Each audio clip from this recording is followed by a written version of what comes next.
कारण वर्गामध्ये छान दिसलं. तुम्ही पहिले सुट्टी करताय, नंतर आपल्याला सर चेहरा दिसला तो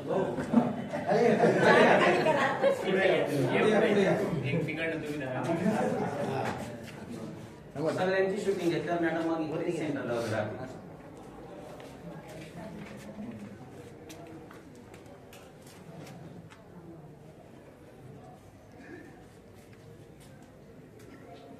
नमस्कार सर्वांना. माझं नाव आहे प्रत्यक्ष गणराव मोरे. माझी शाळेचं नाव आहे ज्ञानदेवी सगळी विद्यालय ताराबाद. आज जे आपलं जे गटकार्य आहे त्या गटकार्याचं प्रश्न निर्मिती कौशल्यावरती आधारित आम्ही हे गटकार्य घेतलेले आहे. जे आपलं क्षमता आधारित जे प्रशिक्षण 4 दिवसांचं प्रशिक्षण ते अतिशय उत्तम झालं. प्रशिक्षकांनी आरपीने आम्हाला खूप चांगलं सहकार्य केलं, खूप चांगलं मार्गदर्शन केलं आणि त्या मार्गदर्शनाच्या बेसवरती आज आम्ही हे जे गटकार्य हे सर्व शिक्षक जे गटकार्य आम्ही करतोय. तर आपला गट आहे क्षमता आधारित प्रश्न निर्मिती. गटाचं नाव आहे शिवरायांचा छावा. कुल क्रमांक 2 आहे. अध्ययन स्तर आम्ही निवडलेला आहे तो 3री ते 5वी, ज्याला आपण पूर्व तयारीचा स्तर असं म्हणतो नवीन ध्येय धोरणानुसार. तसं ते आमचं जे ध्येय ठरलेलं आहे की विद्यार्थ्यांमध्ये कोणता आपल्याला अपेक्षित बदल घडवून आणायचा आहे ते ध्येय आपण ठरवलेलं आहे. ते तर आहे विद्यार्थ्यांना वाहतुकीच्या साधनांची माहिती होणे हे ध्येय. आणि या ध्येयाच्या आधारावरती जी आम्ही निश्चित केलेली जी क्षमता आहे, जी शासनाने ठरवून दिलेली क्षमता, ही क्षमता आहे वाहतुकीच्या साधनांचे वर्गीकरण करता येईल. हे विद्यार्थ्यांना करता यायला पाहिजे वर्गीकरण, जे आपण अध्यापन केल्यानंतर अध्ययन निष्पत्ती वाहतुकीच्या साधनांचे वर्गीकरण करतो व त्याचा योग्य वापर करतो. हे ज्यावेळेस शिकवलं जाईल, शिकवल्यानंतर ज्यावेळेस विद्यार्थी वर्गीकरण वगैरे LOT आणि HOT आपण जे म्हणतो तर ते झाल्यानंतर ते विद्यार्थ्यांमध्ये तो आपल्याला आचरण बदल आपल्याला दिसणार आहे. आणि ते आपली अध्ययन निष्पत्ती ज्यावेळेस पूर्ण होईल त्यावेळेस आपण ते देणार आहे. आता तो पहिला स्तर आहे, तो LOT मध्ये आपण ज्ञान घेतला. वस्तुनिष्ठ त्याच्यामध्ये 2 प्रश्न घेतले. वस्तुनिष्ठ म्हणजे काय की याचं उत्तर एक आणि एकच उत्तर येणार आहे, जे आपण साधारणतः 1 मार्काला प्रश्न घेतो मुलांना. पहिला प्रश्न आहे एका ठिकाणाहून दुसऱ्या ठिकाणी जाण्यासाठी आपण कशाचा वापर करतो. दुसरा प्रश्न आहे तुमच्या घरी कोणकोणते वाहने आहेत. म्हणजे विद्यार्थ्यांना जर आपण पहिले पूर्वज्ञानावर आधारित आकलनावर आधारित जर आपण प्रश्न घेतले तर ते त्या विषयाकडे त्यांना आपल्याला आणता येतं. आणि विषयाकडे आणल्यानंतर त्यांना काय माहिती आहे आपल्याला, बरोबर आहे का नाही, ते आपण त्यातून आकलनामधून समजून घेऊ शकतो. मग आकलनामध्ये आपण 2 प्रश्न शोधले. त्यांच्यामध्ये पहिला प्रश्न आहे आपल्या परिसरात कोणकोणत्या वाहनांचा वापर होतो. मग विद्यार्थी आपल्या परिसरात जे काही वाहन असेल, एखादा विद्यार्थी रेल्वे स्टेशन जवळ असेल तो रेल्वेचं नाव सांगू शकतो. एखादा विद्यार्थी बस स्टेशन जवळ असेल तो परत बसचं नाव सांगेल. एखादा विद्यार्थी आता आमच्या शाळेमध्ये मुलं बसमध्ये येतात, स्कूल बस येतात सर्व विद्यार्थी, मग ते स्कूल बसचं नाव सांगते की आम्ही स्कूल बस येतो बा. विद्यार्थी काही सांगू शकतो. कोणी सायकलचं नाव सांगेल मी सायकलवर येतो. म्हणजे अशा पद्धतीने आपण त्या ठिकाणी विचारू शकतो. पुढचे आकलनावरती आपल्या परिसरात कोणकोणत्या वाहनांचा वापर होतो. म्हणजे आपल्या परिसरात म्हणजे काय, आपल्या आजूबाजूला. मग तो रस्त्याने येताना जाताना वडिलांवर जाताना एखादा मुलगा सायकलवर बसत असेल वडिलांच्या बरोबर पुढे लहान मुलगा विद्यार्थी, बरोबर आहे काय, तो सुद्धा आपल्याला सांगेल की तो आजूबाजूला बघताना कोणकोणत्या वाहन बघतो, कोणकोणत्या गाड्या बघतो ते सगळं सांगेल. मग त्याच्यानंतर जो आपला पुढचा प्रश्न आहे तो आहे पाण्यातून जाणाऱ्या वाहनांची नावे सांगा. मग त्या पाण्यातून जाणाऱ्या वाहनांची नावं सांगायची त्यांना. त्याच्यानंतर आताच मोरे सरांनी लो ऑर्डर थिंकिंग बद्दल माहिती सांगितली, जे अध्ययन स्तराचा लो ऑर्डर थिंकिंग. आता हाय ऑर्डर थिंकिंगचे जे प्रश्न आहेत ते कसे घ्यावे त्याच्यासाठी उद्दिष्ट आहे उपयोजन. उपयोजनामध्ये पहिला प्रश्न आहे गावात प्रदूषण कमी व्हावे यासाठी कोणकोणत्या वाहनांचा वापर करावा. मला आपल्याकडून कोणी सांगेल का? सायकलचा वापर, सायकल,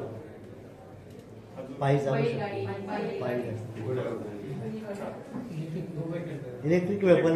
त्या ठिकाणी माननीय आपले जिल्हाधिकारी जला शर्मा आहे यांनी त्या ठिकाणी प्रत्येक सोमवारी त्या ठिकाणी कार्यालयात जाताना किंवा काय त्यांच्यापासून आचरणासाठी प्रदूषण वगैरे ध्वनी प्रदूषण वगैरे होऊ नये यासाठी त्यांनी त्यांच्यापासून 9 ते सुरू केलेला आहे.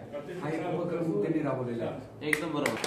त्याच्यानंतर ऍप्लिकेशन बेसवर दुसरा प्रश्न आहे तुम्हाला परदेशात जायचे असेल तर तुम्ही कोणते वाहन वापराल. विमान किंवा जहाज पण वापरू शकतो. त्याच्यानंतर उच्च स्तर एक उद्दिष्ट आहे विश्लेषण. याचं उत्तर आपण दीर्घ तरी देण्याचा प्रयत्न करायचा आहे. पहिला प्रश्न आहे वाहनांचे वर्गीकरण करा. आता इथे वाहनांची नावं आहेत जहाज, बस, रेल्वे, सायकल, विमान, रिक्षा, बैलगाडी. आता वाहनांचे प्रकार असतात म्हणजे जे रस्त्यावरून चालतात, हवेतनं आणि पाण्यात. तर रस्त्यावरून जाणारे वाहन सांगा मला. रिक्षा सायकल आहे, बरोबर. आणि जे जलमार्गाने जाणारे वाहन जहाज, आणि हवाई मार्ग, विमान, हेलिकॉप्टर, बरोबर, रेल्वे, एक रुळ. प्रकारे रस्ते मार्ग. म्हणजे 3 प्रकारचे आहेत: रस्ते मार्ग, हवाई मार्ग आणि जलमार्ग. आता पुढचं जे उद्दिष्ट आहे गायकवाड सरांनी घ्यावं. पहिले तर नमस्कार. माझं नाव आहे गायकवाड एकनाथ शांताराम. मी भिलवाड शाळेवरून येतोय. सरांनी सांगितल्याप्रमाणे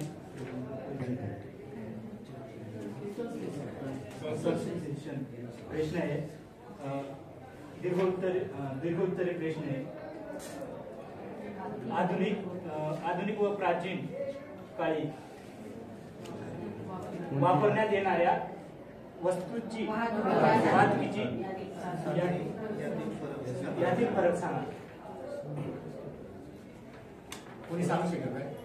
प्राचीन काळी कबुतरांच्या गळ्यात चिठ्ठी बांधली जायची, घोड्यावरून निरोप देण्यासाठी गृहस्थ पाठवले जायचे. तर त्यानंतर मग पायी माणूस चिठ्ठी घेऊन जायला लागला. आणि आता आधुनिक काळात वाहन, मोबाईल, इंटरनेट, मोबाईल वगैरे संदेश वाहन आहे, वाहतुकीची साधन आहे, रेल्वे, बस, विमान. मोबाईल वगैरे म्हणाल तर ते संदेश साधन. बरोबर. तर पहिल्या काळात जवळपास पत्रव्यवहार होत होता. त्या आताच्या काळात मॅसेज वगैरे जास्त हे झाल्यामुळे, मोबाईलचं हे झाल्यामुळे सहसा मॅसेजवरच सगळं हे होतं.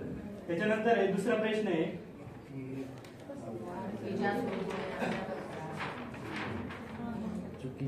वाहतुकीच्या सोयीमुळे आपल्या परिसरातील उपलब्ध झालेल्या सुविधांची यादी करा. तर वाहतुकीमुळे आपल्या परिसरात जे म्हणजे सुविधा आहे त्याची उपलब्ध झालेली बस स्टँड, सुविधा. पूर्वी बाजार करण्यासाठी खूप अंतरावर जावं लागायचं, त्याच्यात वेळ पण जायचा, कष्ट पण पुरायचे. आता आपल्याच परिसरात आपल्याला त्या वाहतुकीच्या साधनांमुळे प्रत्येक वस्तू उपलब्ध असते. भाजीपाला असू द्या, किराणा असू द्या, कापड, हे सगळं का सोयीचं झालं? वाहतुकीच्या साधनांमुळे. बरोबर. पहिलं आहे की आपल्याला पाय वगैरे जायचं वाहतुकीचं साधन होतं की पहिलं बैलगाडा वगैरे याच्यानेच सगळं वाहतुकीचं साधन, शेतीचं काम असेल तर काही गिरायचं असेल तर ते होतं. आता जवळपास सगळं सोपं झालेलं आहे. माझं नाव दिलीप शालिराम पवार, बिलार शाळेतून आलेलो आहे. आताच गायकवाड सरांनी विश्लेषण या हायर ऑर्डर थिंकिंगवर प्रश्न विचारले. त्यानंतर आपण हायर ऑर्डर थिंकिंग मूल्यमापन या टॉपिकवर आपण आता प्रश्न विचारणार आहोत. वाहतुकीवर ताण कमी करण्यासाठी तुम्ही कोणते उपाय करणार? म्हणजे वाहतुकीवरील ताण तणाव कमी करण्यासाठी तुम्ही कोणते उपाय करणार? गरज असेल तेव्हाच प्रवास करायचा. सार्वजनिक वाहतुकीचा वापर करायचा. म्हणजे आपल्याला जर गरज असेल तरच आपण काय वाहनांचा वापर करणार? एका ठिकाणाहून दुसऱ्या ठिकाणी जाण्यासाठी किंवा आपल्याला बाजारात जाण्यासाठी किंवा मार्केटमध्ये जाण्यासाठी, शेतीमध्ये जाण्यासाठी आपण काय बऱ्याचशा वाहनांचा वापर करीत असतो. त्यानंतर वाहतुकीचे प्रकार कोणकोणते आहेत व कोणत्या प्रकारचे आपण साधन वापरतो?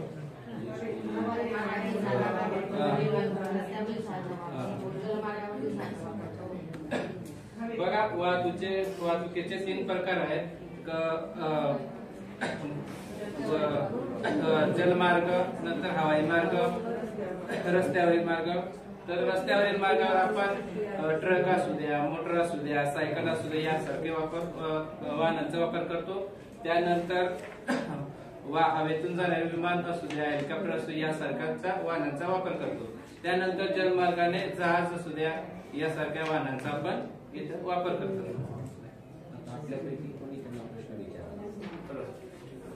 पण आपण जे गटकार्य घेतलं, त्या गटकार्यावर आधारित तुम्हाला जे काही प्रश्न असतील ते प्रश्न मी आम्हाला विचारला.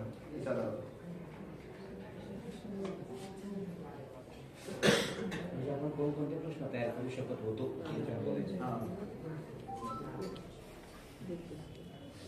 अजून काही वेगळे प्रश्न तयार करता येत असतील तर सुचवा. वस्तुनिष्ठमध्ये म्हणजे आपल्या आकलनमध्ये, प्रयोजनमध्ये, विश्लेषण, संश्लेषण आणि बोध मूल्यमापनामध्ये